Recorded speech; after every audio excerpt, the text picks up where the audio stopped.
హైదరాబాద్ ప్రధాన వార్తలు చూసుకున్నట్లయితే శంషాబాద్ ఎయిర్పోర్ట్లో ఇండిగో విమానాలు ఆలస్యం కావడంతో ప్రయాణికులందరూ కూడా తీవ్రంగా ఇబ్బందులు పడుతున్నారు. నవంబర్ నెలలో చూసుకున్నట్లయితే దాదాపు 220 ఇండిగో ఎయిర్లైన్స్ అనేటివి కూడా క్యాన్సిల్ కాగా ఈ నెలలో చూసుకుంటే దాదాపు వందలాది విమానాలు క్యాన్సిల్ కావడంతో దాంతో పాటుగా సరైన సిబ్బంది లేకపోవడం, సాంకేతిక లోపాలతో కూడా ఇండిగో సమస్యలు కూడా లేవనెత్తుతున్నాయి. కాబట్టి దాదాపు ప్రయాణికులు ఇబ్బందులు పడుతున్నారు చెప్తున్నారు. దాదాపు 72 గంటల కాంచి ఈ సమస్య ఉండడం వల్ల ప్రధానంగా చూసుకున్నట్లయితే ముంబై, పూణే, బెంగళూరుకు సంబంధించినటువంటి దాదాపు 300 ఫ్లైట్లు క్యాన్సిల్ కాగా దాంట్లో ప్రధానంగా ముంబైకి, బెంగళూరుకు సంబంధించిన 104 విమానాలు రద్దయినవి కూడా విమాన అధికారులు చెప్తున్నారు. దాంతోపాటుగా హైదరాబాద్ నుంచి బయలుదేరి విమానాలు దాదాపు 43 విమానాలు రద్దు కావడంతో తీవ్రంగా కూడా ప్రయాణికులు ఇబ్బంది పడే పరిస్థితులు కనబడుతున్నాయి. ముఖ్యంగా చెప్పాలంటే హైదరాబాద్ నుంచి కావచ్చు, పూణే కావచ్చు, దాంతోపాటుగా ఢిల్లీ, గోవా, ఇతర ప్రాంతాలకు వెళ్ళే ప్రయాణికులతో పాటుగా శబరిమలకు వెళ్లాల్సిన ప్రయాణికులు కూడా తీవ్రంగా ఇబ్బందులు పడుతున్నట్టు కూడా చెప్తున్నారు. దాదాపు 41 రోజులు అయ్యప్ప మాల వేసుకొని ఇరుముడి కట్టుకొని బయలుదేరినటువంటి అయ్యప్ప మాలధారణ భక్తులందరూ కూడా వెళ్ళడానికి 10 గంటల కాంచి ఎయిర్పోర్ట్లో ఉంటే దాదాపు ఇప్పటికీ ఇండిగో విమానాలు రాకపోవడంతో ఇబ్బందులు పడుతున్నారు. కాబట్టి దాని ప్రత్యామ్నాయంగా కూడా విమానాలను ఏర్పాటు చేయని కూడా అధికారులకు ప్రయాణికులు చెప్పిన పరిస్థితులు కనబడుతున్నాయి.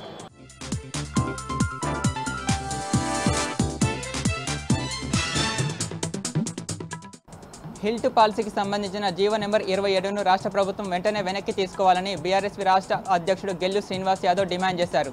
హైదరాబాద్ సోమాజిగూడ ప్రెస్ క్లబ్లో పీడీఎస్సీ, ఎస్ఎఫ్ఐ వంటి ఇతర విద్యార్థి సంఘాల నేతలతో కలిసి రౌండ్ టేబుల్ సమావేశం నిర్వహించారు.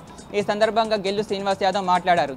హిల్ట్ పాలసీపై అసెంబ్లీలో చర్చ పెట్టాలని డిమాండ్ చేశారు. పరిశ్రమల భూములను ప్రైవేటు వ్యక్తులకు ధారాదత్తం చేసేందుకు ఈ పాలసీ తీసుకొచ్చారని విమర్శించారు.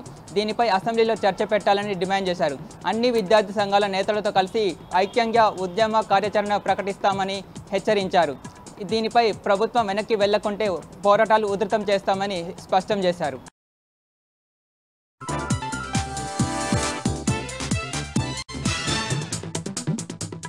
తమ సమస్యలు పరిష్కరించాలని డిమాండ్ చేస్తూ ఉస్మానియా యూనివర్సిటీ ర్యాలీ నిర్వహించారు. ఇటీవల జరిగిన సిఎస్ ప్రమోషన్లలో 47 మందికి అన్యాయం జరిగింది. వారికి న్యాయం చేయాలని డిమాండ్ చేస్తున్నారు. అంతేకాకుండా కాంట్రాక్ట్ అసిస్టెంట్ ప్రొఫెసర్లను రెగ్యులరైజ్ చేయాలి.